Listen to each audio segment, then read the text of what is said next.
Okay, so that leads us into our panel discussion, and we're excited that we have Brenna and Jessica on the line. And hey, ladies, are you here? We're here. Okay, Yep, great. I'm here too. Oh, thank you for submitting questions. And what we've done is we kind of put them in a pile of five. So we're going to go ahead and get started. And the first question that we have is, what do you see as the top three issues facing your financial institution with the current pandemic? And do you feel that you are equipped to handle it? Okay, so let's. I'm going to start with Brenna first, and then we'll flip throughout. So Brenna, what have y'all done? Well, you and you hit on a lot of the great points there in the discussion earlier. For us, not in any particular order, but our top three is likely communication about loans, all the payment deferral programs, the SBA PPP payment protection program has been a big one for us as well, and kind of the ups and downs with funding with it. Communication in those regards, probably one of those top three. Another top three was the e-services, our digital banking channels, and letting customers know what is available there and how to go about enrolling and how to go about using those. Kind of the third thing that I think of is our day-to-day changes, those things that are COVID related, that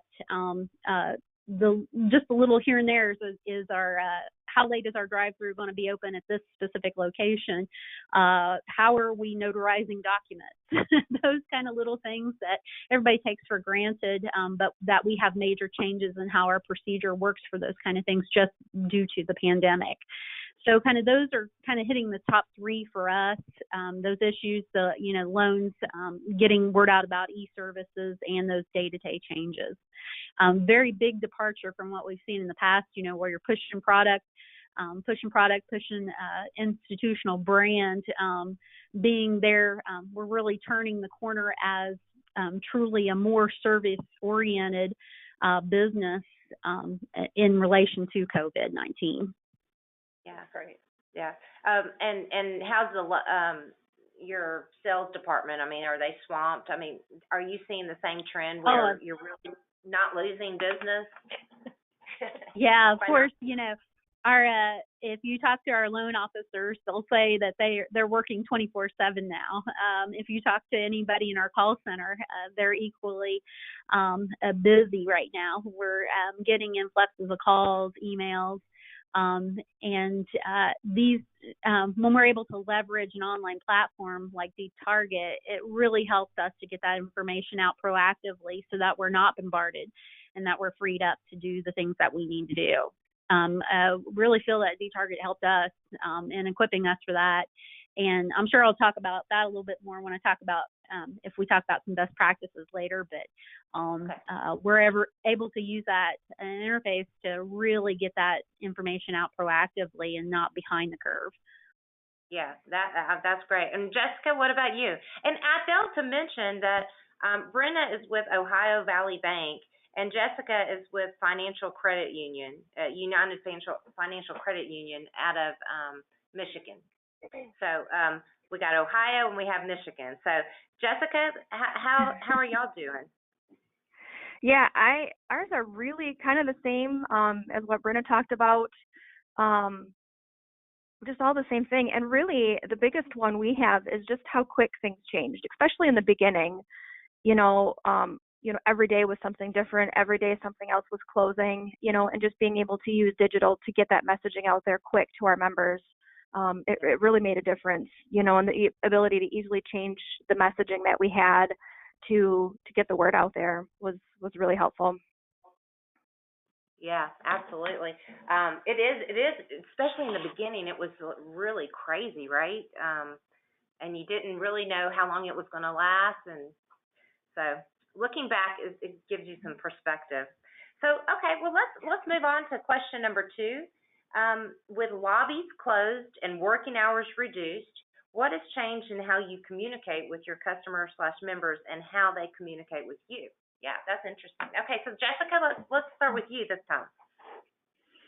Yeah, we've always really used our online channels to communicate with our members, but we've definitely increased that. Before I would send targeted messages to maybe my responders for my email or, certain group messages within Deep Target. But now I've kind of opened that up to everybody, just to get that communication out there with what's going on and the changes in the lobbies and that our drive-thrus are open longer hours. So we've definitely used it more frequently, I guess, to get the word out there. We've also seen just an increase in all that too, like you were kind of showing the increase in impressions with Deep Target. I looked at some of them, and I mean, my numbers were tripled what they normally are. So I know people are going on, using online banking and using those online channels just to kind of check their accounts and communicate with us. We've definitely seen our phone calls increase and the adaptation with our online services as well. Yeah, absolutely. Okay, Brenna, what about you? I know Jessica and I had talked about this, and I know a lot of the other banks and credit unions out there felt pain last week when everybody was refreshing every few seconds to check to see if their stimulus check had hit their account yet. And you think about how we've communicated in the past. I started working at Ohio Valley Bank 24 years ago, and at that time, if we wanted to get a message out to customers, we called them. That was our only targeted communications, or we sent a press release to the newspaper. And so things have certainly changed, and in the way we communicate here, I totally agree with what Jessica said. We're seeing those online channels really blow up. And in addition to that, I think there's a certain sensitivity that has really increased. At my bank this morning, we had a really long discussion about one of our programs. That's an ongoing program where we reach out to the parents of 18-year-old kids that are just starting on their life and talk to them about opening a credit card to help them establish good credit. And we had a long discussion this morning that, those 18-year-olds are the seniors that are missing their graduations. Do we really want to approach them with this at this time? So I think in addition to the way we're communicating as far as channels, there's also a big change in the way we communicate, how we craft that message to be sensitive to what's going on around us. Absolutely. Yep. And it's a fine line, so let's move it. You guys are doing great. Great feedback. Yeah, absolutely. Okay, so question number 3, what role did digital play before, and how do you see it playing out in the future? Okay, that's interesting. Brenna, let's start with you. Well, digital services has always been a big part of our brand. So we had strong usage before this, but after, like I mentioned, the stimulus checks, we're mobile deposit, we're seeing great, a lot of more usage there. So much so we're constantly monitoring our limits for mobile deposit to see if we can take on more risk, allow higher limits for those kind of things, as we're seeing folks want to deposit more and more through that mobile channel. That's probably the biggest area where we've seen it. We've seen increases in usage of bill pay, and then just the overall way we're kind of pushing out those messages to customers. Kind of gone is the day where you're pushing a fee-based product. We're all about all our free online banking services right now, and it's something that I don't know that I would have anticipated a place we would ever be at. That's interesting. Yeah. What about you, Jessica? Yeah, we were really heavily involved with digital before, and I guess that kind of made it a little easier for us too, with everything going on, just to get that messaging out there, and to be able to change it on the fly. If you think like, oh, I have a newspaper ad, now I got to call, make sure it's not published already, make sure if I need to change my messaging, with digital, it really makes it just so much easier to change that. I can pull the message down and get something new out there as well. And same thing too. Yeah, you're so used to, pushing your auto loans or pushing checking or pushing new membership. But it's definitely totally changed for us with more of like, we're here, your money's safe, like we're here for you, we can help you, here's how you can access your accounts, here's how you can communicate with us, and just all the changes. It definitely definitely makes it easier doing it digitally that way. Yeah, can you imagine the institutions that did not have digital going into this? It would be very difficult, in my opinion, at this point, to be not only that education for peace for customers is very difficult to start off, let alone in an environment like this where you can't stand beside them and show them how to do items. It would be very difficult. Yeah. Right, Yeah. right. Well, even looking, I don't know what it's like in Ohio, but I know here where we're at in Michigan, our mail has actually been delayed. So if we need to send letters or do a direct mail piece, everything's kind of being held up in the hub in Detroit. So I mean, everything's delayed getting sent out to everybody else. So we're kind of seeing that as a problem as well. I hadn't heard Wow. that. Yeah, we're not seeing that in Ohio, but that's good to know. I mean, we could be looking at that in other states. You know, that could be something we need to anticipate for. Yeah, Right. absolutely. Good advice. Okay, so let's move to question number 4. Are you deploying any special campaigns during this time, and what has the response been? And can you give us an example? Let's see, Jessica, I think you would be up next. You go first. Yep. Yeah. Yeah. Yeah. So we're doing kind of a here to help messaging for our members, and with that, we're doing interest-only loans for like mortgages and HELOCs. We're doing 3-month extensions, which is basically a skip a pay, and we normally charge a fee on that, and we're not charging a fee on that during this time. We have a special relief loan out there. We got involved in the PPP loans for the SBA for our business members.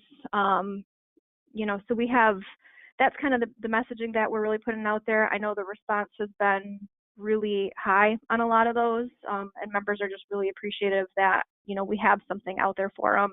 I believe we're waiving fees as well. So yeah, and the nice thing is normally, you've got a campaign, you plan it out, it takes a few months to kind of get everything together and get it rolling. We had all of this up and running in a few days. Yeah. Wow. Okay, what about you, Brenna?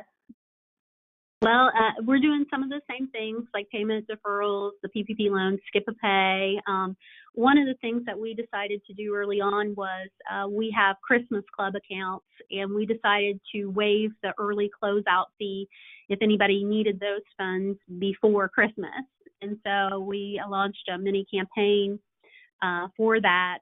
Took a picture of our CEO with Santa Claus from last Christmas, and made that kind of focus that campaign that Christmas was coming early for these customers.